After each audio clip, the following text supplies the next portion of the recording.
Hi everybody, it's Nail Candy Kate, and I'm back again to watch more YouTube videos with you. Today I'm going to be checking out a video from Riverdale Star Madelaine Petsch as she tries to do her own at-home gel manicure. I know it's been really tough over the last year with the pandemic and everything being shut down and the salons being closed. All the people who love getting their nails done have been without their salons for so long now. I know there's a lot of people at home trying to do their own nails and lots of easy tips and tricks to look out for, but there are some risks too. So while I go through this video with you, I'm going to pause a couple of times and point out any hints or tricks and things to avoid to make sure that you don't hurt yourself, you don't do anything wrong. Make sure you've got the best experience possible while you wait for your nail salon to open again. So let's check it out. Here we go, and we'll see how she does. Hey guys, it's Madelaine, and today we are officially in my home. I thought I would, well, do my nails. I actually got this drill. Please don't call it a drill. Drills make holes. We're not making holes. We're filing. It's an electric file or an e-file. That's a professional way to refer to it. Otherwise, when you say drill, it makes me think of power tools. On Amazon. Also be careful of ordering beauty products off of Amazon. There's a lot of counterfeit products and just really low quality products for sale. They're cheap and they ship really fast, but that doesn't necessarily mean that they're safe to use. Do a little Googling or reach out to your local nail tech and ask them, hey, like, what should I buy? What should I look out for? You can always follow me on Instagram. I'm constantly posting advice on how to stay safe out there. And it worked, if you'd like to see. I want to show you my toes.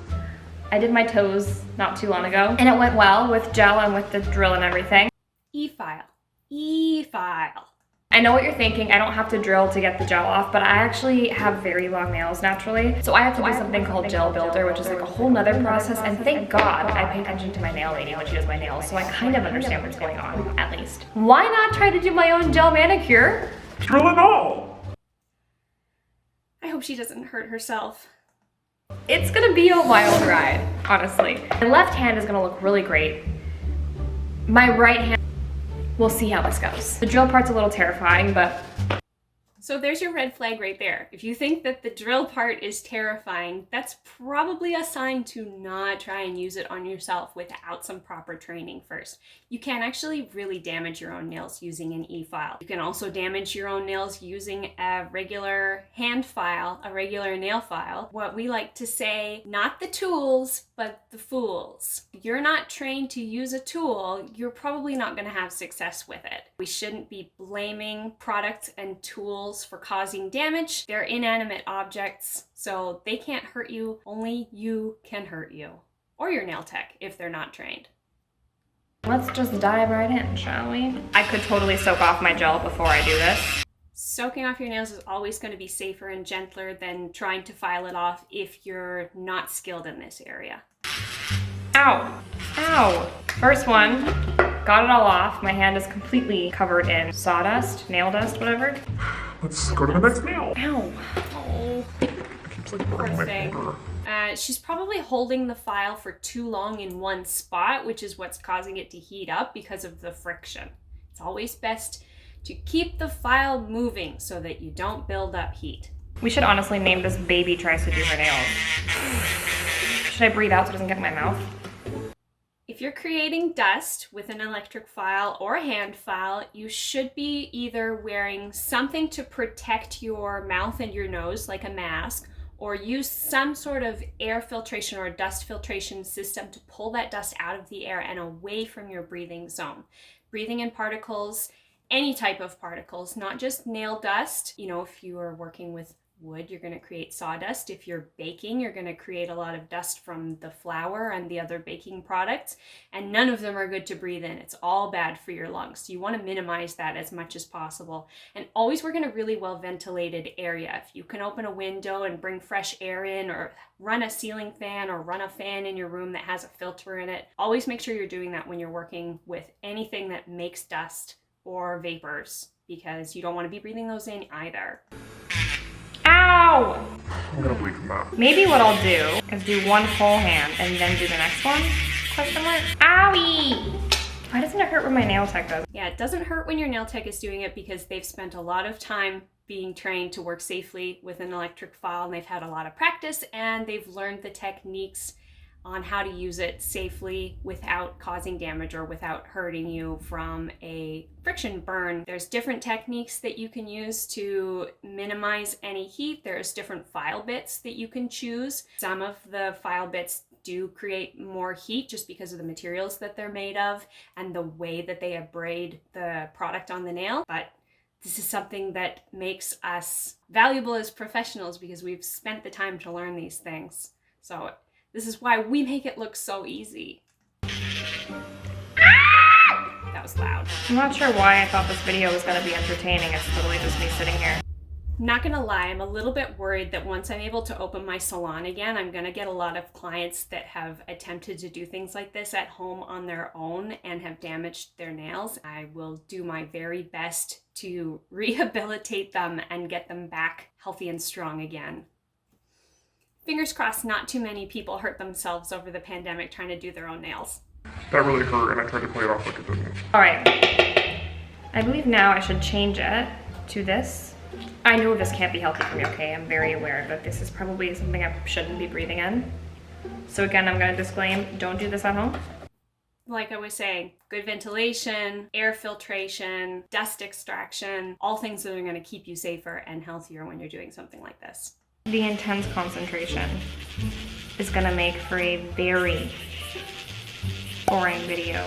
So I started with that little reddish brown buffer thing on my drill, and now I'm on with the silver. And the reddish brown buffer thing is probably an arbor band or a sanding band. Basically a nail file wrapped around in a circle that goes on the e-file bit, and it's like using a regular nail file but a spinning one. So this is what a sanding band looks like. Sanding band, arbor band, e-file, sanding band. So it's a hollow little tube of basically sandpaper. It goes on a file bit that looks like this, and it just slides on like that, and it spins around and files your nails. These are one use only because they're porous. It's made of paper. You can only use this once on a person, and then you're going to take it off and you're going to throw it away. There's no way to sanitize or disinfect one of these properly. So they are one use only. If you go into a nail salon and the nail technician pulls out their e-file and there's one of these attached and it looks like it's already been used, if it looks like this, that means it was used before. It's not brand new, it's not fresh, and you should absolutely not let them touch your nails with one of those. You have to make them put on a new one. Actually, you should probably just walk out of that salon because that's gross. let's assess our work, shall we? It's so funny, I was texting my nail guy, Tom, who does me for events and stuff, the other day about what equipment I should be getting on Amazon in order to achieve my normal nail look. And he was like advising me not to do that. You should just get a gel kit, you know, I think it'll make your life a lot easier. You don't need to get a drill or anything like that. Sorry Tom, I got a drill, hee hee.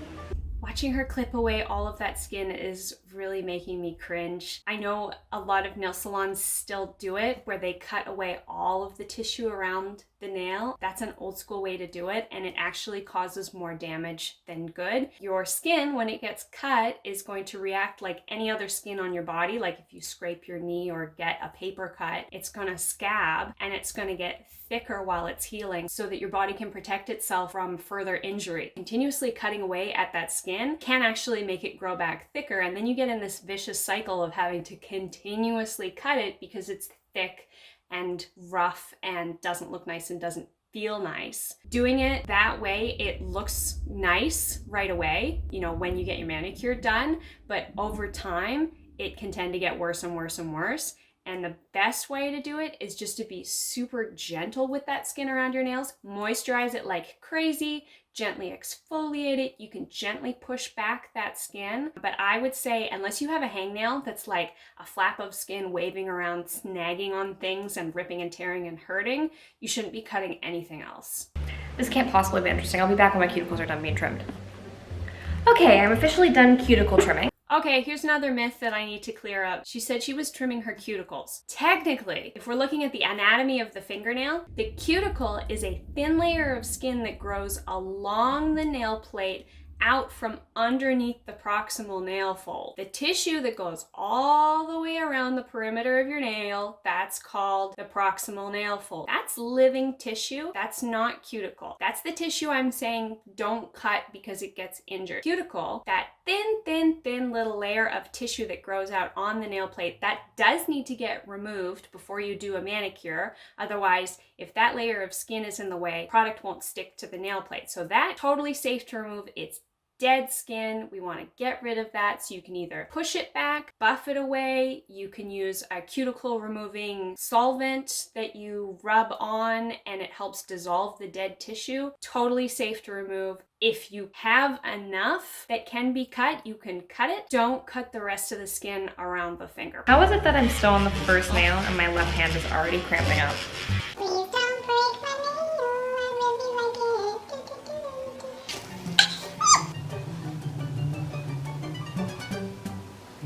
Back to the drill we go. Hello, we have officially taken off the first layer of blue. I have a headache, this is probably not good for my brain.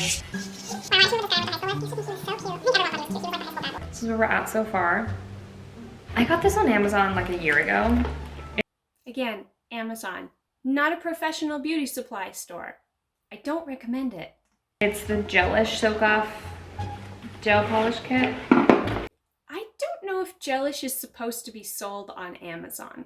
If that's a professional only product, then it's not supposed to be on there. It's supposed to only be in salon supply stores and from professional only retailers. I've seen a lot of products on Amazon that are not supposed to be there. And that makes me think that they're either expired, discontinued, there's something wrong with them, or they fell off the back of a truck. Either way, you have no guarantee of the quality because you're not buying it from an official retailer. So be careful. Thankfully, this is not my first rodeo with gel. And we're gonna start with the pH bond, me acting like I know what I'm doing. Base coat is on and it's going into the light. Here we go, kiddos. From here, I think the hard gel is next, so what confuses me about hard gel. Yes, I could look this up on YouTube. How do I shave it down once I've done it? You know what I mean? You can file and shape the gel the same way that you file to remove it. Let's just give her a try, shall we? And then I kind of just... It's so thick. I want to be super careful this time because last time I was a little careless and it didn't go very well. I actually like this little trick that she's using the brush with the cap on it to dip in the gel to brush on her nail. For her, I would say, you know, instead of a big pot of gel and then picking another brush to dip in it, to try like a builder in a bottle, which is a builder gel that has its own little brush and you can brush and sculpt it on the nail rather than mixing and matching different brushes and different products. It might be easier. Oh, also put the cap back on that acetone. It's just evaporating into the air because acetone is incredibly fast evaporating. This is probably why she mentioned she had a headache before. Last nail of my left hand with the hard gel. I'm trying to like give you a good shot, but also do a good job at this, and it's very hard to do both. I think this means we're only on nail 5 at this point. How much more is there? I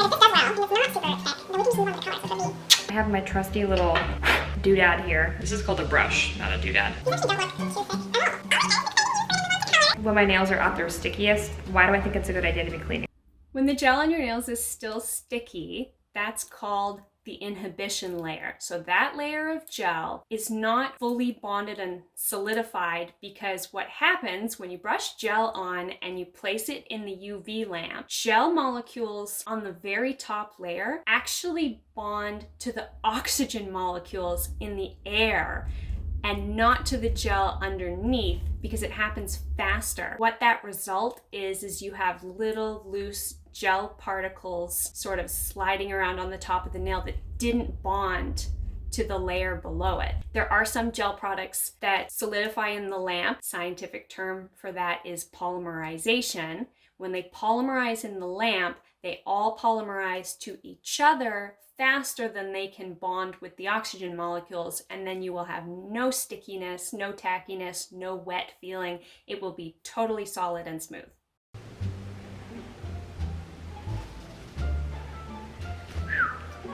I am getting Very tired.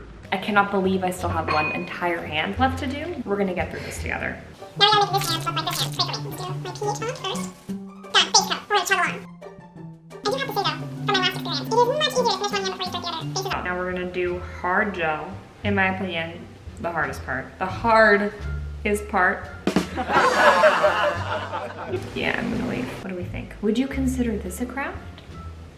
Yeah, it's a craft, it's an art, it's a skill, and it's a profession. This is probably not a good time to have to pee, is it? No. When my clients' nails are sticky with gel, that's always when they ask me if they can go to the bathroom. My answer is no. You have to wait. Sorry. We're done. Oh, yikes. This hand is a lot worse. My hands and my toes officially match. Overall, Yay! not the worst thing I've ever seen. Left hand looks significantly better than the right hand, but that's okay.